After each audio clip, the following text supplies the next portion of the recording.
Hi there, this is Ranjit and I have the Samsung Galaxy S7 and the S7 Edge, and in this video we'll be doing the unboxing and have a first look at the S7 Edge.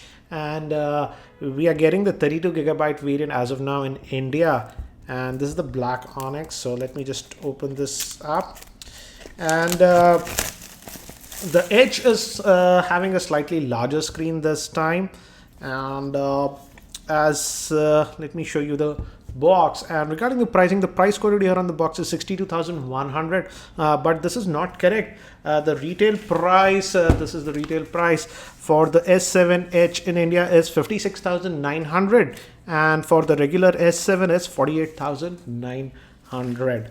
So let's just open this up, and again it's having that software SIM lock, looks like that. That's why first time you use it, you have to use it with an Indian SIM for I think so 10 odd minutes. You have to make calls, then other SIMs will work. And the box is a little bit different, and again we are getting the octa-core, that is the Exynos processor here in India. I'll talk about all the other specs. In fact, the camera is really interesting, so I'll talk about the camera later on. And there is the box, so let's open it up. And here we have the device itself. This is the black onyx. Let's see what else do we get in the box. We have the SIM ejector tool that's highlighted, and some paperwork, looks like that. So we have the quick start guide. The SIM ejector tool is a little bit different this time. So this is the new SIM ejector tool, and the quick start guide, and this is the SAR info. Let me give you more info regarding that. And here it says that the head rating for SAR is just 0.296, but I did a little bit of digging, and these are not the US head SAR values. The US head SAR values are 1.17. These are the EU values. So the SAR rating, if we take the US values that should be given, is 1.17. And we also get a USB OTG drive and warranty card. So let me keep these things to the side. And again, this is the new accessory that we are getting, that is the USB OTG drive. So you can directly attach your pen drives and stuff to this one. That's interesting. And the charger is a fast charger. Again, this was the one that we saw even with the Note 5. Output at 9 volts at 1.67 amps. So sort of like Qualcomm quick charging 2 that we get on this one. Again, as you can see, adaptive fast charging. So here we have the headphones. Again, they are still white in color, but just the casing is like this. And this was the same one that we got even with the Note 5. It's pretty decent for what you're getting for free, I would say, but nothing that spectacular. So let's look at the handset itself now. So this is the handset. Let me just take out this plastic coverings that we have, and again so we also have one over here, so looks a lot better. And this one actually looks a lot black, I would say, compared to the earlier S6 that had a bluish, dark bluish tint. As you can see, this looks like jet black. And again, the camera hump is a lot lower. And let me boot this up, and by the time it actually boots up, let me give you a configuration overview. The Galaxy S7 Edge has a 5.5-inch Super AMOLED screen with Gorilla Glass 4 protection. It is also IP68 certified. That means it's water and dust resistant. Moving to the processor, it has the Exynos 8890 octa-core processor, which is divided into two parts. The first quad-core is based on the Samsung's Mongoose architecture, clocked at 2.3 GHz, and the other quad-core is based on the ARM Cortex A53, clocked at 1.6 GHz. It has 4 GB of RAM, 32 GB of internal storage. It is also a dual SIM device with hybrid SIM slot. That means it can accept a micro SD card. Moving to the GPU, it has the Mali T880 MP12 GPU.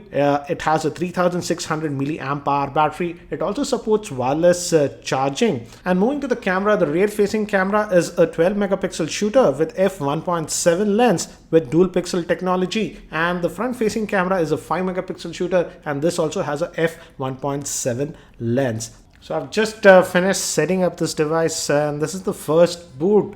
And before we proceed, let me give you a overview. And this is the SIM slot, and now this has this always on display mode. I'll show you that later. And let's look at the SIM tray, because it's now a dual SIM, and you can add 2 nano SIMs or 1 nano SIM and a micro SD card slot. So the micro SD card slot is back, and finally we are having a dual SIM variant, but again it's a hybrid solution that we have. And you'll notice that we are missing the IR blaster. IR blaster is sadly not there on this one, and we have the power on off button over here, and we have that edge screen. On the bottom we have the speaker, main microphone, micro USB slot that'll be used for charging, and the headphone jack. And on this end we have the volume rockers.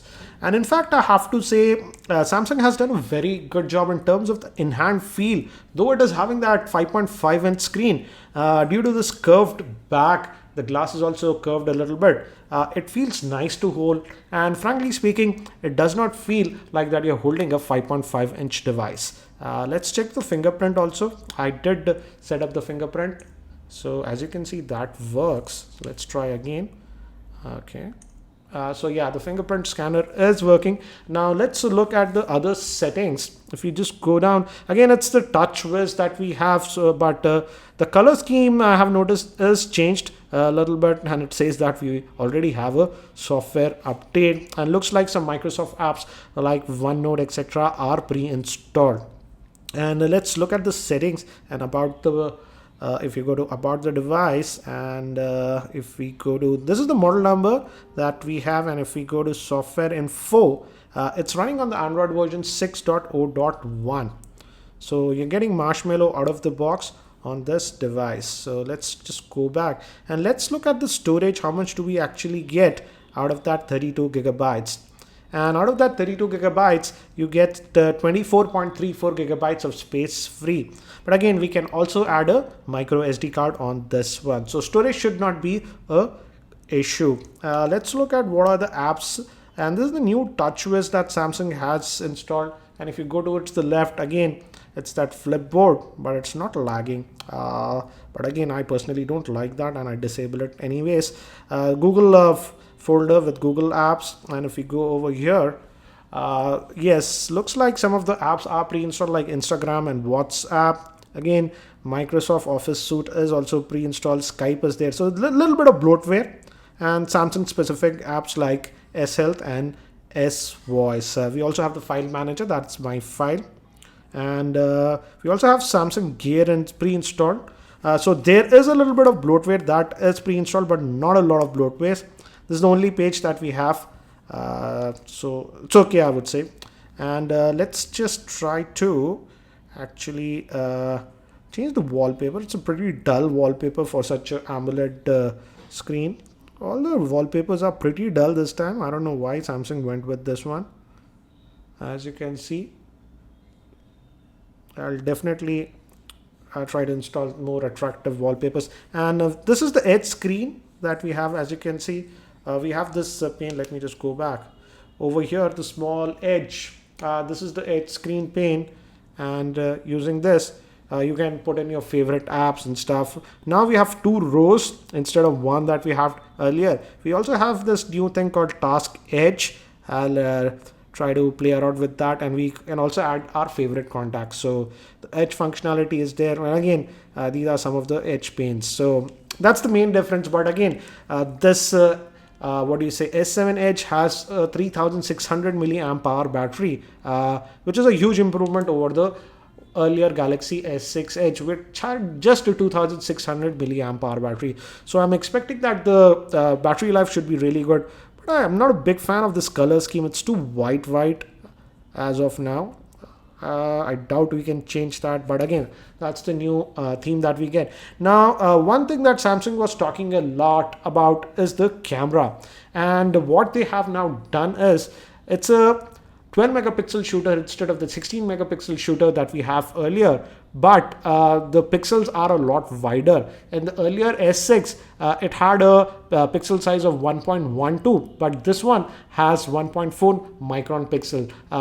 That means it can gather in a lot of light. And also the lens is a f1.7 lens. That means it can gather a lot of light. And according to Samsung, due to the larger pixels and the f1.7 lens, it can gather almost 95% more light compared to the regular Galaxy S6. That means technically it should do a lot better in low lighting situations and in artificial lighting. And also it has the dual pixels which assists in autofocusing. So let's look at the camera. Let's do this double tap to home, and as you can see, it quickly launches. Let me show you again. Let me unlock.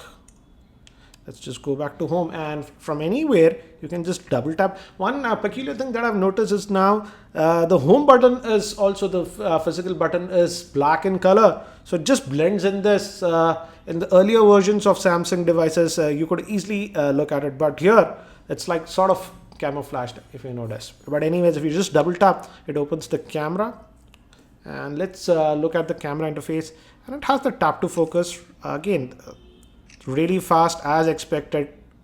These are some of the sample pics that I took with the Galaxy S7 Edge, and as you can see, the pictures have a lot of detail in them, and these are taken in semi-indoor conditions, and this also came out to be actually really sharp in my opinion. Also, this was in completely artificial lighting, and I feel it does a good job even in artificial lighting. Definitely, I'll test out the camera, and I'll try to post a dedicated video regarding the camera performance, and I'll also test it with the Nexus 6P, because I feel the Nexus 6P does very good in low lighting situations. So guys, that's it for now for the unboxing and first look at the Samsung Galaxy S7 Edge. If you have any specific questions regarding this device, do post them in the YouTube comments and I'll try to include them in my review. Thanks for watching. This is Ranjit and I hope to see you in my next video.